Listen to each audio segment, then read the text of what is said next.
핀테크 분야에서 그야말로 폭풍을 일으키고 있는 기업이죠. 소파이. 소파이에 대해 오늘 좀 깊이 파고들어 보겠습니다.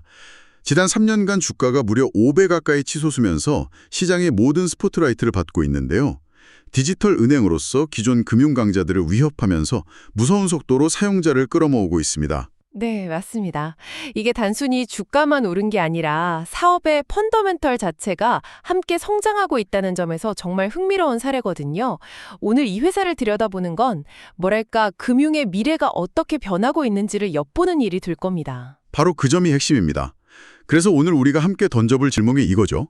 이렇게 엄청난 상승을 보여준 지금 소파이는 이미 떠나버린 기차일까요?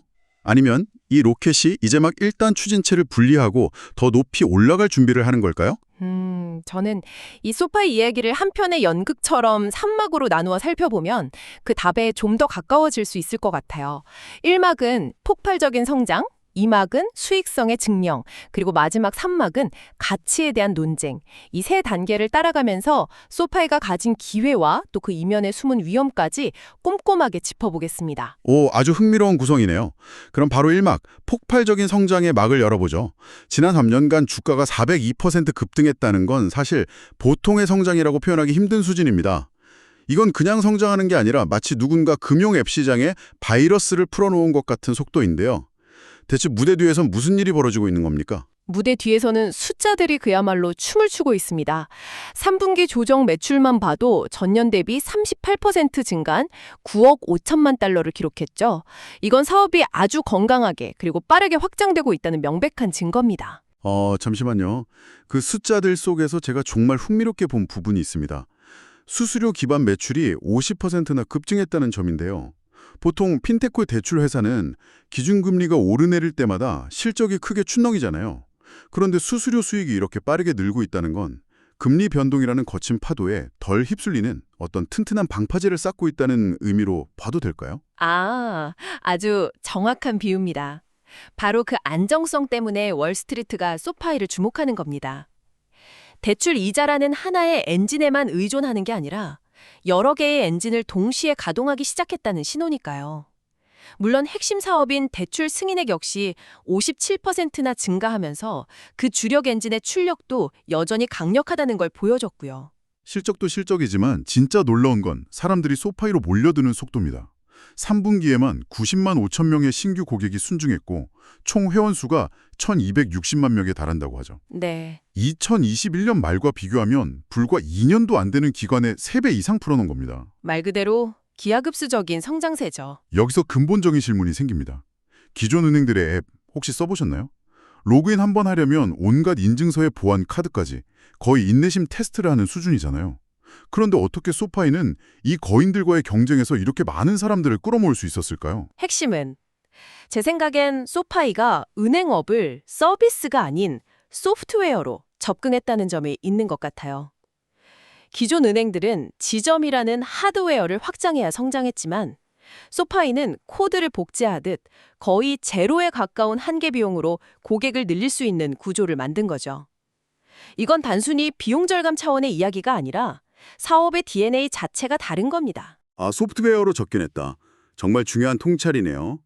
고객 한 명을 추가하는 데 드는 비용이 거의 없으니까 성장이 곧바로 이익으로 직결되는 구조라는 말씀이시군요. 바로 그겁니다. 간편한 대출 신청 절차, 직관적인 앱 디자인 같은 뛰어난 사용자 경험은 고객을 끌어들이는 미끼고요. 그들을 붙잡아두는 진짜 힘은 바로 이 소프트웨어 기반의 효율적인 비즈니스 모델에서 나오는 거죠. 효율적인 건 알겠습니다. 근데 여기에는 함정이 있지 않을까요? 지점이 없다는 건 예를 들어 정말 복잡한 주택담보대출 상담이나 자산관리 컨설팅이 필요할 때 고객 서비스에 한계가 있다는 뜻도 되니까요. 채법만으로는 해결이 안 될 텐데 이 점이 장기적으로 발목을 잡을 수도 있지 않을까요? 네, 날카로운 지적이세요. 그리고 실제로 그게 소파이가 앞으로 해결해야 할 과제 중 하나죠. 다만 현재까지는 소파이의 주 고객층인 밀레니얼 세대와 G세대는 비대면 서비스에 더 익숙하거든요. 오히려 지점에 방문하는 걸 번거롭게 여기는 경향이 있습니다. 소파이는 바로 그 지점을 파고들어 성공한 것이고요.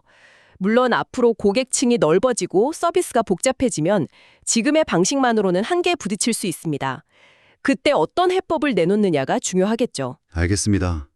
자, 그럼 1막을 정리해보죠.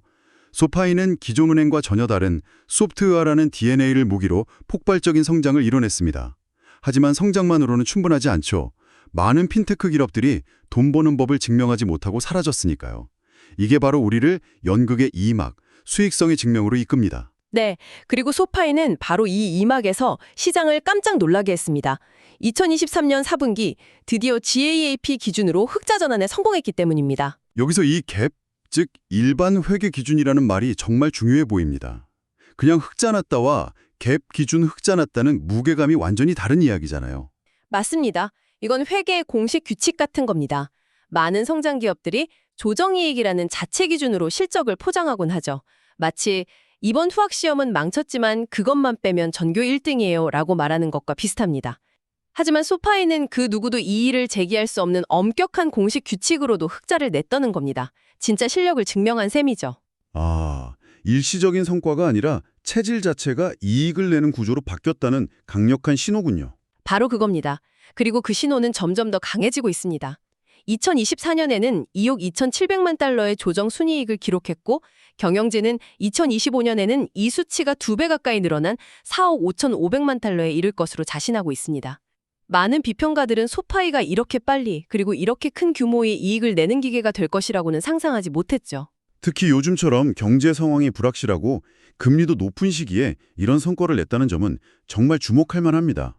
외부 환경이 어려울 때 진짜 실력이 드러나는 법이니까요. 이것만으로도 소파이의 사업 모델이 얼마나 탄력적이고 경쟁력 있는지 알 수 있는 대목이네요. 네, 맞아요. 어려운 시기에도 성장을 지속하고 수익성을 개선했다는 것은 투자자들이 소파이의 미래를 낙관적으로 보는 가장 큰 이유 중 하나입니다. 자, 지금까지 이야기를 들어보면 정말 완벽한 회사처럼 들립니다. 성장 빠르고 돈도 벌기 시작했고 고객들은 열광하고 그런데 이렇게 좋은 이야기에는 보통 아주 비싼 가격표가 따라붙기 마련이죠. 그래서 자연스럽게 마지막 3막, 가치에 대한 논쟁으로 넘어가게 됩니다. 이 모든 장밋빛 미래가 이미 가격에 전도 반영된 건 아닐까요? 드디어 가장 뜨거운 무대에 도착했군요. 결론부터 말하자면 소파이가 비싸다는 주장은 매우 설득력이 있습니다. 미래의 예상 실적을 기준으로 계산한 주가 수익 비율, 즉 포워드 PE가 44배에 달하거든요. 44배요? 감이 잘 안 오는데요. 우리가 흔히 아는 성숙한 일반 은행주들과 비교하면 어느 정도 수준인가요? 아, 그건 뭐 비교하는 게 무의미할 정도로 높은 수준입니다. 전통적인 가치평가의 잣대로만 보면 이건 고평가를 넘어 거품이라고 말하는 사람이 있어도 전혀 이상하지 않은 숫자입니다. 그렇다면 이야기는 간단한 거 아닌가요? 좋은 회사지만 너무 비싸다. 그렇게 간단하면 투자가 재미없겠죠. 바로 여기서부터 흥미로운 논쟁이 시작됩니다. 반대편에서는 소파이의 현재 가치가 충분히 정당화될 수 있다고 주장합니다. 이 44배라는 숫자가 결코 비싼 게 아니라고요. 그 주장의 근거는 무엇인가요? 제가 비유를 하나 들어보겠습니다. 우리가 과일나무를 산다고 해보죠. 이 포워드 P 44배라는 건 올해 열리 과일값의 44배를 주고 이 나무를 사는 셈입니다. 언뜻 들으면 좀 미친 짓 같죠? 그렇죠. 누가 그렇게 사겠어요? 하지만 파는 사람은 이렇게 말하는 겁니다. 이 나무는 평범한 나무가 아닙니다. 내년부터 매년 2배씩 과일을 맺을 특급 품종입니다. 5년만 지나면 이 농장 전체보다 더 많은 과일을 수확하게 될 겁니다. 이 44배라는 가격에는 바로 그 미래의 엄청난 수확량에 대한 기대감이 전부 녹아있는 겁니다. 아하, 미래의 가치를 현재로 끌어와서 가격을 매기고 있다는 거군요. 지금 당장의 열매가 아니라 앞으로 열릴 그 무수한 열매의 가치를 보고 투자하는 거네요. 정확합니다. 결국 소파이의 주식을 어떻게 보냐는 당신이 현재의 높은 가격표를 감수하고 그 특급 품종이라는 미래 성장 스토리에 베팅할 것인가, 아니면 그래도 지금 나무값으로는 너무 비싸다고 판단하고 보수적으로 접근할 것인가의 관점 차이인 셈입니다. 과거와 현재의 데이터만으로는 미래를 완벽하게 예측할 수 없기 때문에 결국 미래 성장 가능성에 대한 각자의 믿음과 분석에 따라 판단이 달라지는 것이죠. 정말 흥미로운 지점이네요. 같은 사실을 보고도 해석이 이렇게 달라질 수 있다니. 자, 오늘 이야기의 막을 서서히 내려보죠. 소파이는 소프트웨어라는 혁신적인 DNA로 무장하고 폭발적인 성장을 이뤄냈고 마침내 GAAP 기준 흑자라는 어려운 관문까지 통과하며 수익성을 증명했습니다. 네. 하지만 그 눈부신 성공 스토리는 포워드 P 44배라는 높은 기대감이 실린 가격표와 함께 시장에 나와 있죠. 성장 스토리는 분명 매력적이지만 그 스토리에 매겨진 가격표가 적절한지는 결국 당신이 직접 판단해야 할 몫입니다. 그럼 오늘 나눈 이야기들을 가지고 마지막으로 한번 깊이 곱씹어 볼 만한 질문을 던져드리고 싶습니다. 네, 여기서 한 걸음 더 나아가 보죠. 소파이는 분명 기존 금융의 낡은 틀을 깨는 파괴적 혁신가의 모습으로 성공 가도를 달리고 있습니다. 빠르고 편리하고 고객 중심적이죠. 하지만 한번 상상해 보세요. 앞으로 기업 규모가 계속 커져서 지금의 경쟁 상대인 거대 금융기관과 비슷한 덩치가 되었을 때를요. 아, 혁신가가 거인이 되었을 때 과연 초심을 유지할 수 있을까 하는 질문이군요. 바로 그겁니다. 과연 소파이는 초기의 성금을 이끌었던 그 날렵하고 사용자 친화적인 문화를 그대로 유지할 수 있을까요? 아니면 결국 그들이 바꾸려 했던 기존의 거대 은행들이 겪는 것과 똑같은 문제, 예를 들면 관료주의, 느린 의사결정, 복잡한 규제 대응 같은 복잡성에 발목 잡히게 될까요? 파괴자가 시스템의 일부가 되는 순간 그 파괴의 칼날이 무뎌지는 딜레마 말입니다. 혁신 기업의 숙명과도 같은 딜레마네요. 혁신의 DNA를 잃지 않고 거인이 될 수 있느냐? 이 질문에 대한 당신의 답이 무엇인지 한번 생각해 보시면 단순히 다음 분기 실적을 넘어 소파이라는 기업의 아주 장기적인 미래를 예측하는 데 큰 도움이